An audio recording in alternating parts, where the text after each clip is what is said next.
Hello, everyone, and welcome to the Happiness Journey with Dr. Dan podcast, where every journey is worth living. My name is Dr. Dan, and I'm your host for today's episode. I'm a bilingual neurolinguistic programming and cognitive behavior psychotherapist specializing in anger management issues, both court appointed and private, marriage counseling using the EFT method, dissociative disorders, narcissistic personality disorders, depression, anxiety, dream analysis, and also provide life, business, and retirement coaching support.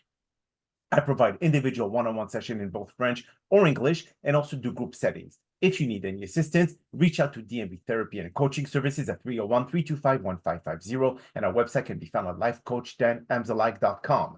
Today, I'm very excited to have for our 8th episode of season 22, a very special guest and author of You Are Deathless, Nicole Kerr. And just like every of my past episodes, I will leave it up to the guests to properly introduce themselves, as no one can do a better job. Nicole, the floor is yours.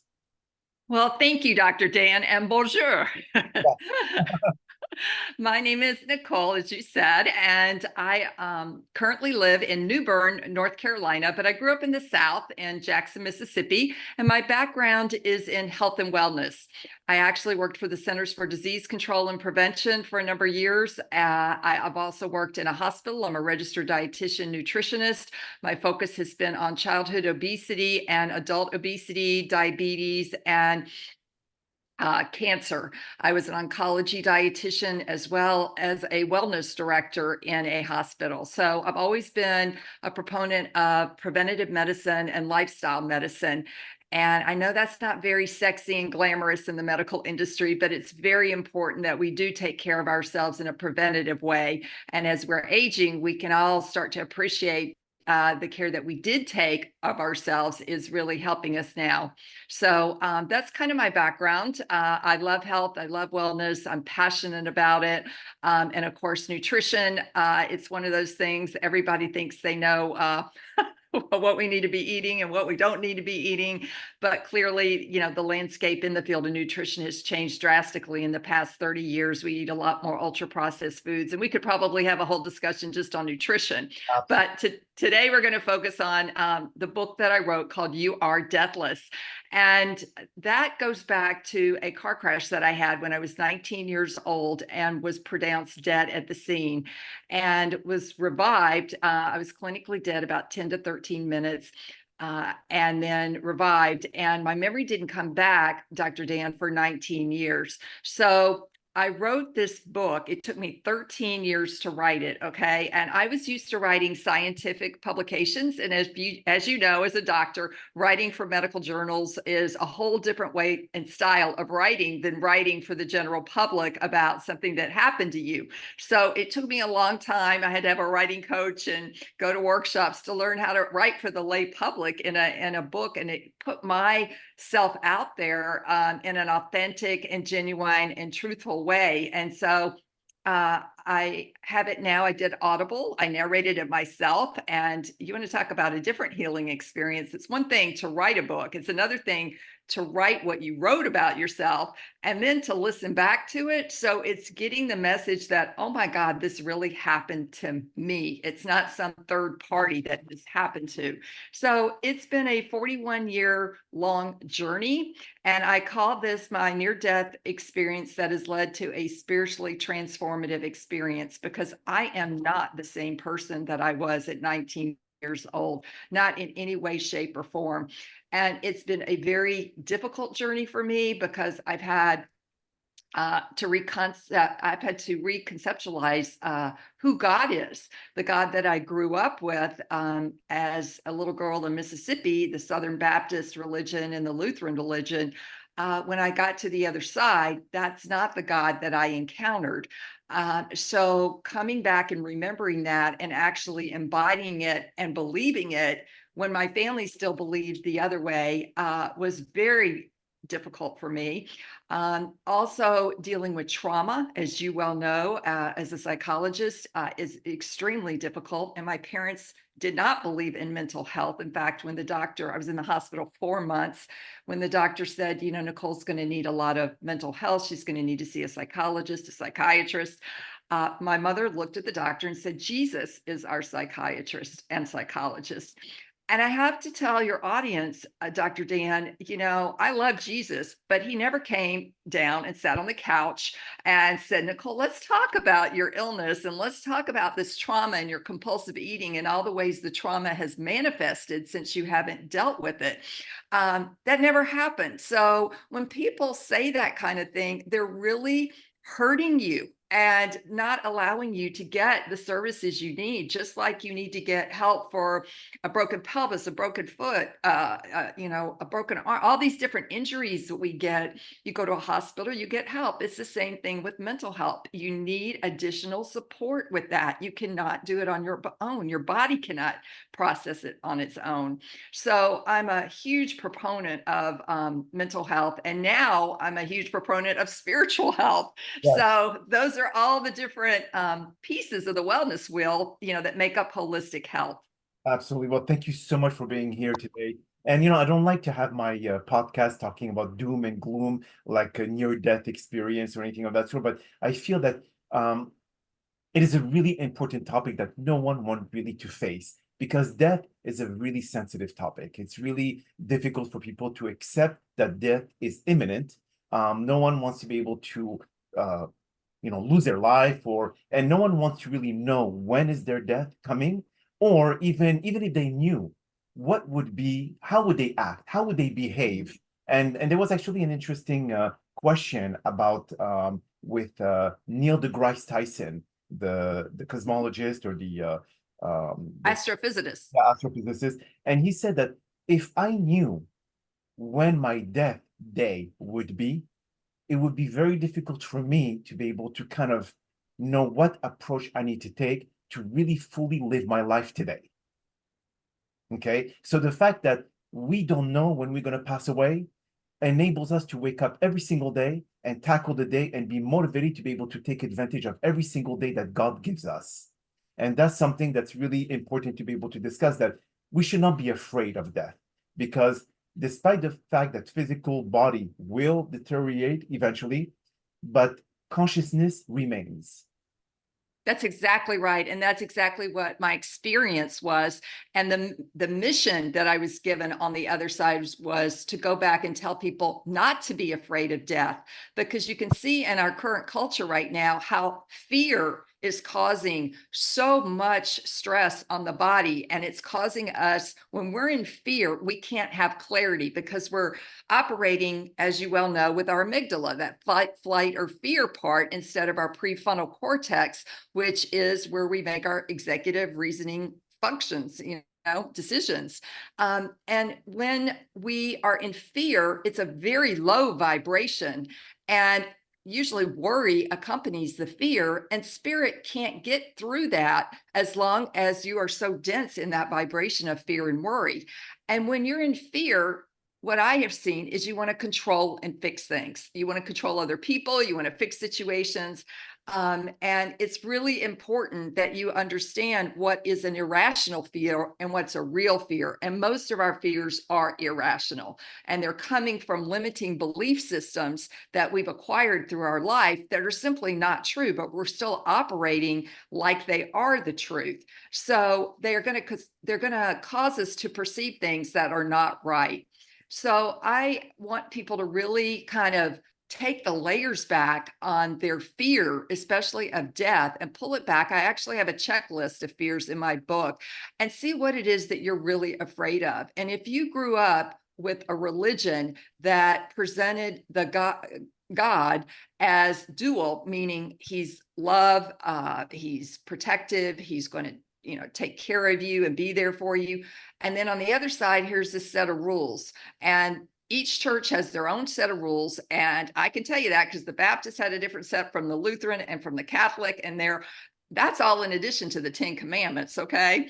And then if you had a really strict father like I did, he had his own 10 Commandments. Okay. So, growing up, you think your dad must be God. So it's really confusing as a child, especially to operate in this structure, because you are growing up in fear. You're fearing God, that if you are bad and you break these rules, in my case, I was going to go to a place called hell, and that I would be eternally separated from my family. I'd be down there and they'd be up in heaven. And as you well know, the worst thing for a child is to feel they're going to be abandoned by their family. They're going to be separated by their family. And that is exactly what the church was instilling in us. And what I have come to know, and my concept is still evolving, of God, but it is not a person that is judging us, that is condemning us, that is punishing us. Those are all man-made concepts designed to keep us in fear so that those religions or organizations can keep you under control, basically. What I found on the other side was and the thing that I remember the most was these bright white lights. And that's the common symptom that most of the near-death experiencers have. And not everyone's going to have the same near-death experience. They're all going to be different, but there are some common elements and there are some common lessons that we all take away. But seeing this bright light, even though it said, for me, it was like a white, clear light, it's this indescribable brilliance. And it's not like a light where it's a deer in the headlight. It doesn't blind you. And I guess what I want to say is when I was over on the other side, I really felt like an astronaut that was out in outer space full of awe and wonder. And if you go back and you look at the word fear in the 1600s, it actually meant awe and reverence. And that's what most NDEs feel about God, this intelligence, this energy, this being that has no beginning and no end, and there's such unconditional love that you can't even find the right English words for it.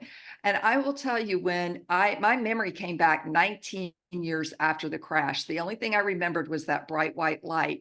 But when I was working at the CDC in Atlanta, I went to work, stopped at Starbucks, and all of a sudden I started remembering how I was sitting in that 1965 Corvette convertible, how I sustained the injuries I did, and I remembered it all clear as a bell. And I write about it in the book in detail of the crash and what happened and my going to the other side. And I asked my doctor, I said, what on earth is going on? Why 19 years later? And he said, Nicole, these are repressed memories. And he said it was so traumatic that your body has to feel safe in order for these memories to come back up and for you to process it. And you have to get support and help. And if you don't have that in your life, I think you'd go crazy, especially me. I would go crazy if everything that I now know about this crash came up. And a lot of it was just believing what happened on the other side. Because when I went through the windshield and went up in the air, I kind of got in a frozen state and I looked down and I knew I was going to die. I just knew it. And that is when my soul left my body. And for those of you, this may be a stretch, you may not understand that, but we're all energy and we have an energy body.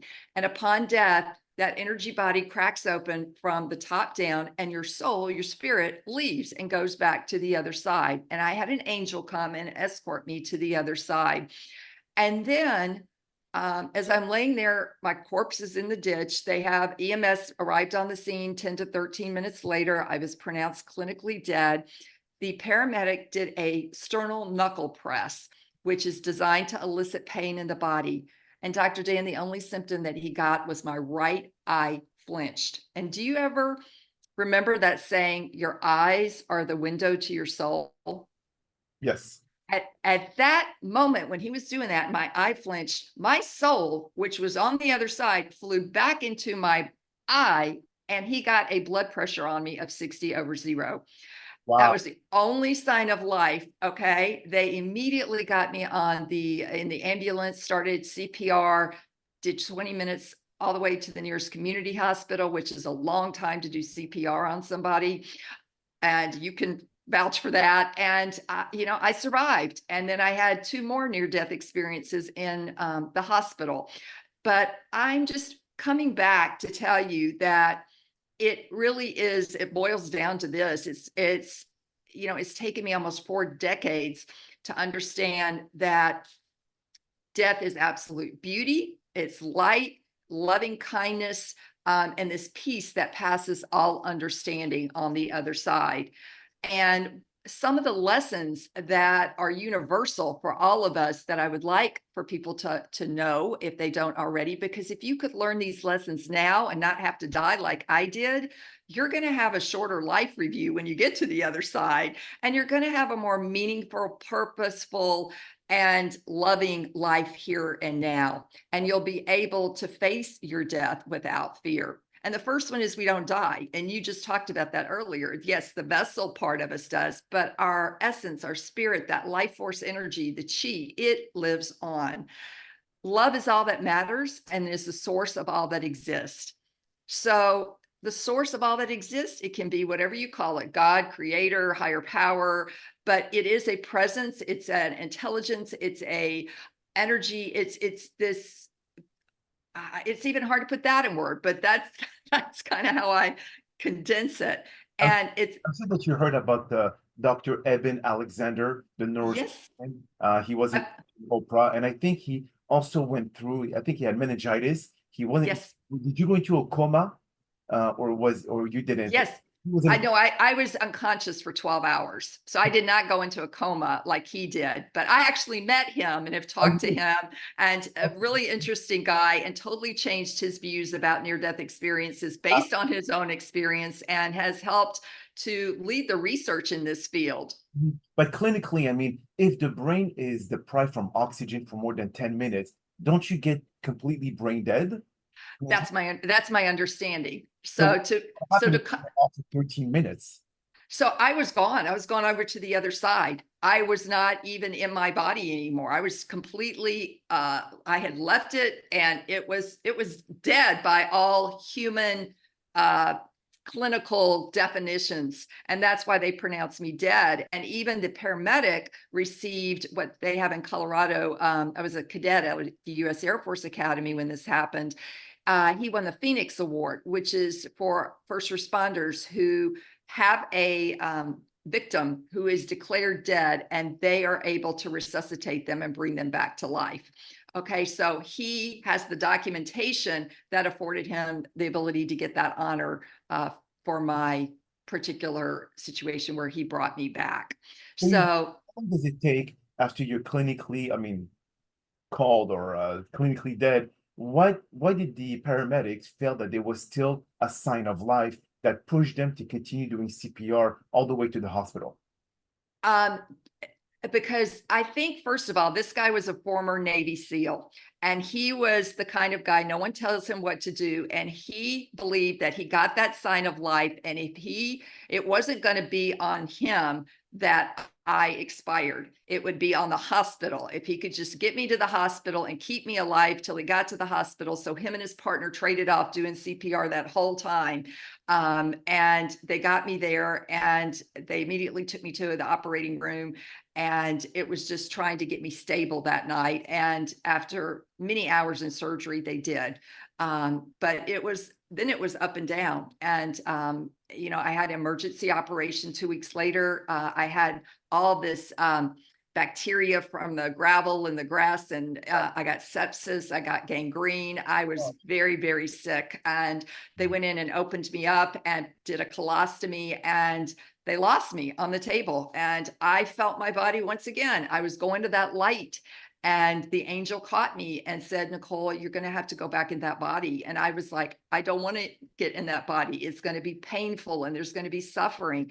And I think that's another lesson for people to understand is, um, having pain and suffering is part of life on this earth. To think it's all going to be unicorns and rainbows is really you're living in a Pollyanna world. That's not reality. We are human, and we have to deal with our human existence, this third world existence here on this planet. And we can't just be up in the clouds spiritual all the time. We have to balance both of them. And that is a lot of what I have had to learn, is how, since I've had chronic medical issues since the crash, is how to deal with the limitations, because we don't think that we should have limitations in life, especially if you were free of them before, and then something horrible happens to you, and all of a sudden you can't do things that you took for granted. I mean, and that's part of it, is we do take so much of our daily function for granted until something happens to us.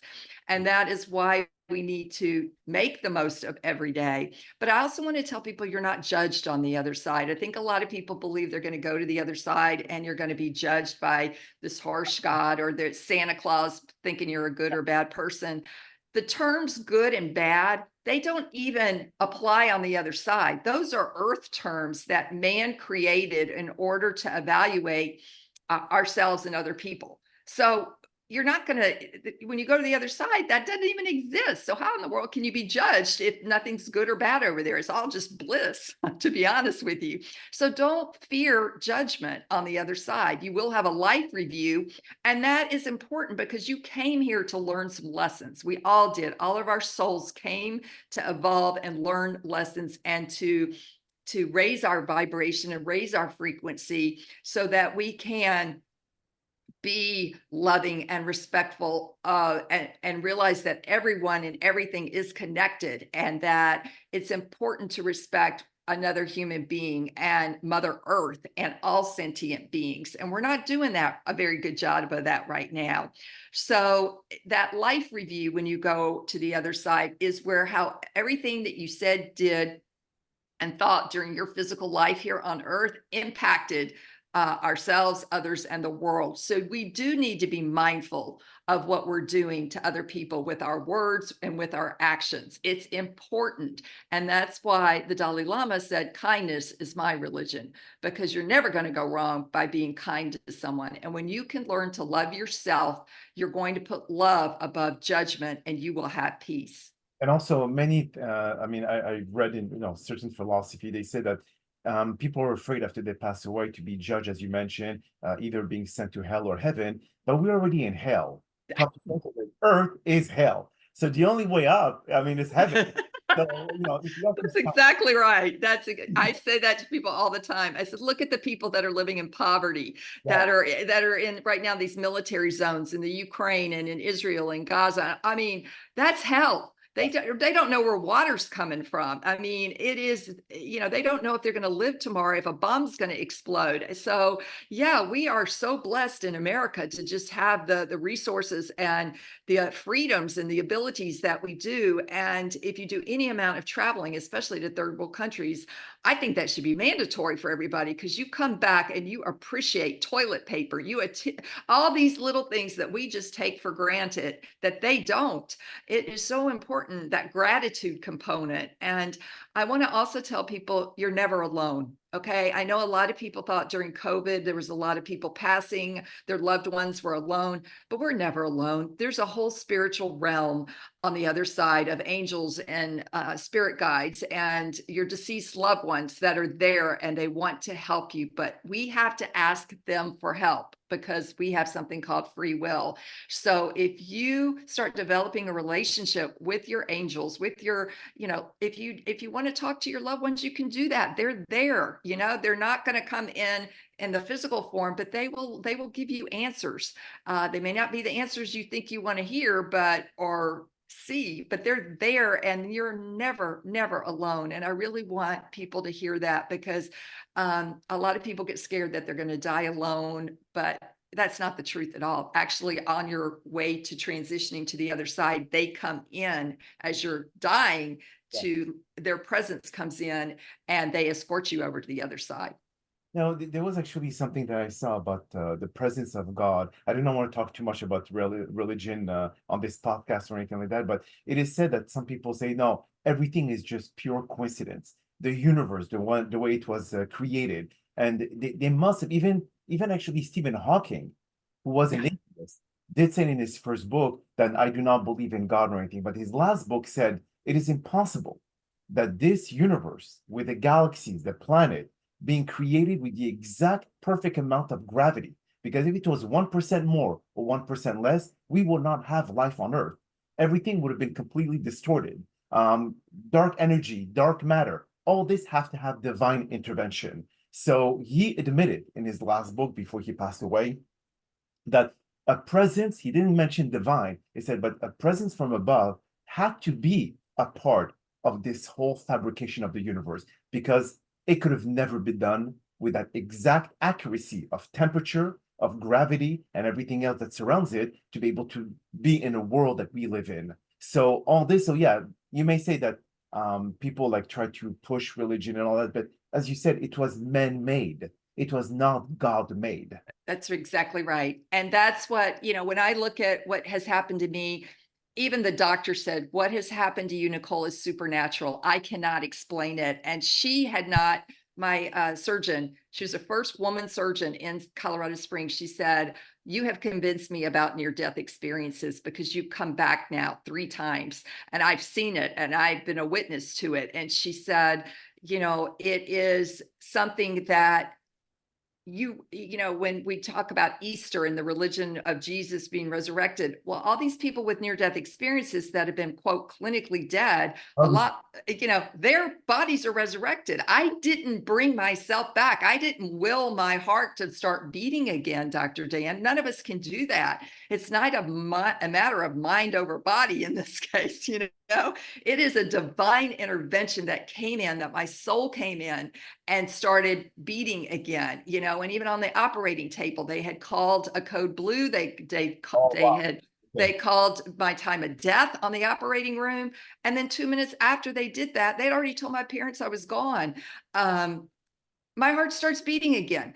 This kind of stuff is beyond science. It's beyond our imagination, but it is a divine intervention and a resurrection. I didn't do it to myself, and it's documented. That's the whole thing, is there is evidence to document what I've been through. And so, I think it's important that more people that have these experiences get their stories out, because a lot of people do have them. They're just scared to put them out there because they think that they're going to be ridiculed or judged or criticized. And I faced a lot of that when I get on shows or people read my book, and I put out there that I don't believe what I was raised with in terms of you need an external portal to get to God. We are all eternal sparks of God, and we don't need that. I mean, if you think you do, that's fine. I'm not trying to tell you differently. But what I know is the way I was taught in those churches, I grew up in fear, and anything that teaches you to fear is not of God. You did mention something very interesting, Nicole. You said that when you were, on the other side, Yeah. you were afraid to come back because of the pain, the whole process that you're gonna have to go through after rehabilitation and physical therapy and so on and so forth. When you did come back and the pain that you experienced, did you feel like it was kind of like, how can I say this? Uh, I'm looking for the word, but just trying to say that because of the pain that you suffered, did you feel that you were back in hell? Why did God didn't take you at that time and not giving you the opportunity to be able to suffer all over again? Of course, because I still had that limiting belief of God. Since I didn't have my memory, I didn't, for those 19 years, I was still searching for what happened to me. I knew something had happened to me. I just didn't know what it was. And once my memory came back 19 years later, that's when my spiritual evolution really took off, because I had been wandering from church to church, looking for some type of God or whatever that I could put together with what happened to me. And I didn't have the memory part of it. So yeah, I didn't want to come back because I didn't want that suffering and that pain.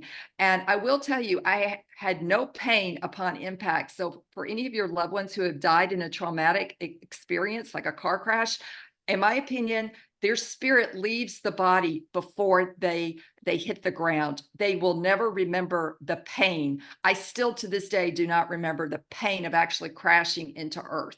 So I do remember waking up and I was in pain, okay?